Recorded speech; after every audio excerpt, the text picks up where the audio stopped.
आजची रेसिपी खास मुलांच्या आवडीची आहे। आता शाळेच्या सुट्ट्या लागलेल्या आहेत आणि मुलं घरीच असतात, तर त्यांच्या आवडीचा असा केक बनवून खायला दिला तर मुलं खूपच जास्त खुश होतात। तर आज आपण गुलाबजाम चवीचा केक तयार करणार आहोत। हा केक बेक करत असताना संपूर्ण घरामध्ये गुलाबजामचा सुगंध दरवळत होता। आजचा हा केक तुम्ही बघू शकता, खूपच जाळीदार झालेला आहे आणि मस्त हलका फुलका आणि स्पॉन्जी झालेला आहे। याला हाईट सुद्धा अगदी जबरदस्त आलेली आहे, रंग सुद्धा अप्रतिम आलेला आहे। आणि मेन म्हणजे हा केक बनवण्यासाठी मैदा न वापरता आपण रव्याचा वापर करणार आहोत। रव्याचा केक असल्यामुळे तुम्ही मुलांना अगदी आरामात खायला देऊ शकता। माझ्या मुलाला केक तर प्रचंड आवडलेला आहे आणि त्याला केक खायला सुद्धा खूप आवडतो। तर तुमच्या मुलांना वेगवेगळ्या प्रकारचे केक खायला आवडतात का, हे मला कमेंट करून नक्की सांगा। तर चला तर मग आपण केक बनवायला सुरुवात करूया। तर सर्वात आधी आपल्याला रवा लागणार आहे। मी इथे बारीक रवा घेतलेला आहे आणि केक बनवण्यासाठीचं सर्व साहित्य आपण मोजून घेणार आहोत, म्हणजे केक अजिबात कुठेही चुकणार नाही। तर इथे मी मेजरिंग कप घेतलेले आहेत। तुमच्याकडे मेजरिंग कप नसेल तर तुम्ही घरातल्या कुठल्याही वाटीने साहित्य मोजून घेऊ शकता। तर आपल्याला इथे 1.5 कप रवा लागणार आहे, म्हणजे 1.5 वाटी एवढा।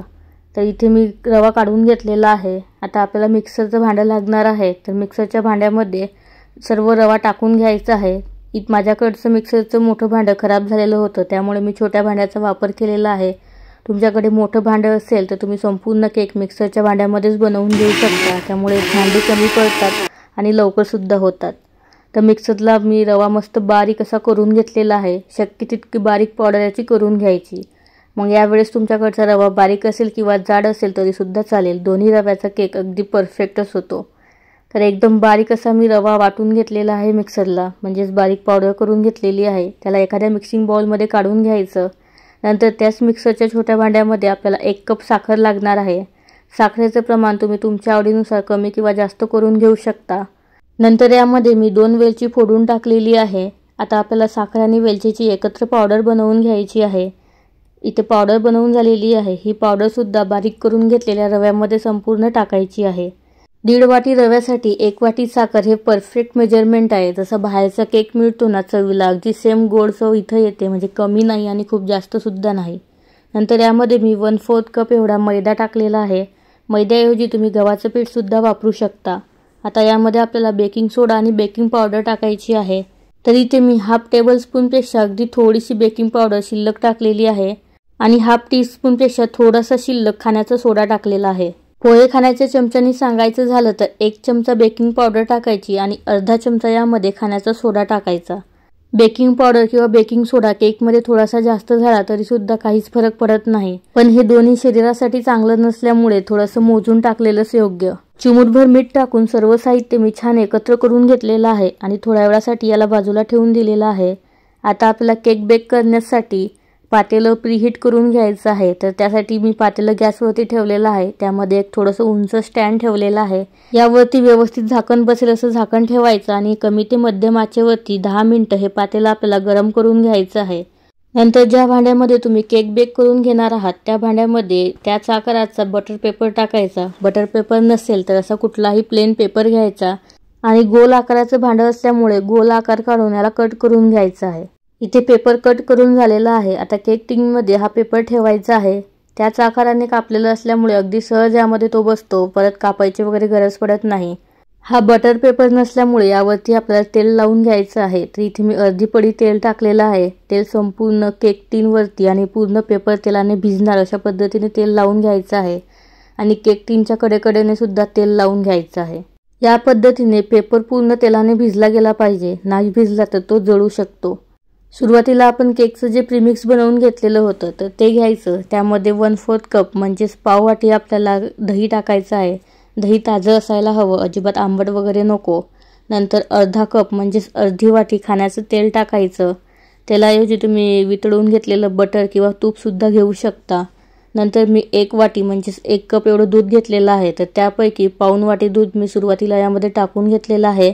दूध टाकताना थोडं थोडं करूनच टाकायचं आहे। आता सर्व साहित्य छान एकाच दिशेने फिरवून एकत्र करून घ्यायचं आहे। तर इथे अजिबात गाठी गुठळ्या वगैरे काहीही होत नाही, एकदम स्मूथ असं हे बॅटर तयार होते। केकचं हे मिश्रण मला थोडंसं घट्ट वाटत आहे, तर पोहे खाण्याचे 2 चमचे यामध्ये मी दूध टाकलेलं आहे। परत एकदा हे दूध छान एकत्र करून घ्यायचं। इथे मिश्रण खूप जास्त घट्ट किंवा खूप जास्त पातळ नको आहे, तर कन्सिस्टन्सी ॲडजस्ट करण्यासाठी थोडं थोडं दूध टाकायचं. यामध्ये मी परत एकदा पोहे खाण्याचे 2 चमचे एवढं दूध टाकून घेतलेलं आहे आणि छान एकत्र करून घेतलेलं आहे.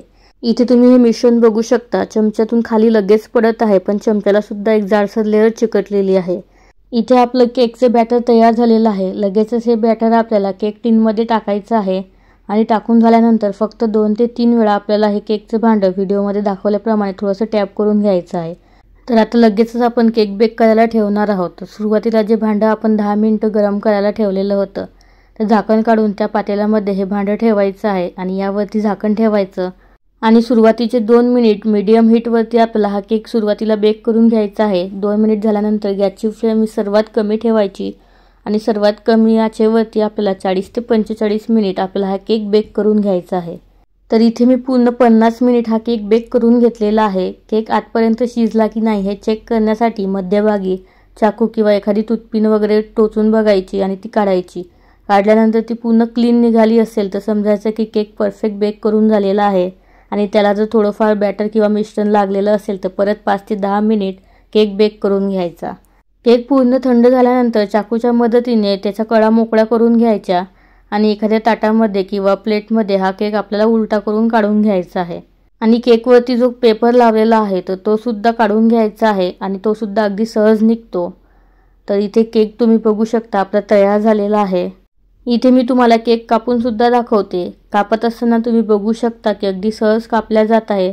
चाकूला कुठेही मिश्रण चिकटत नाही आहे आणि मस्त दाणेदार असा हा केक तयार झालेला आहे. जाडीसुद्धा अप्रतिम आलेली आहे आणि हाईटसुद्धा खूपच सुंदर आलेली आहे. कलर तर एकच नंबर आलेला आहे. त्यामुळे घरी एकदा नक्की बनवून बघा, खरंच खूप छान होतो.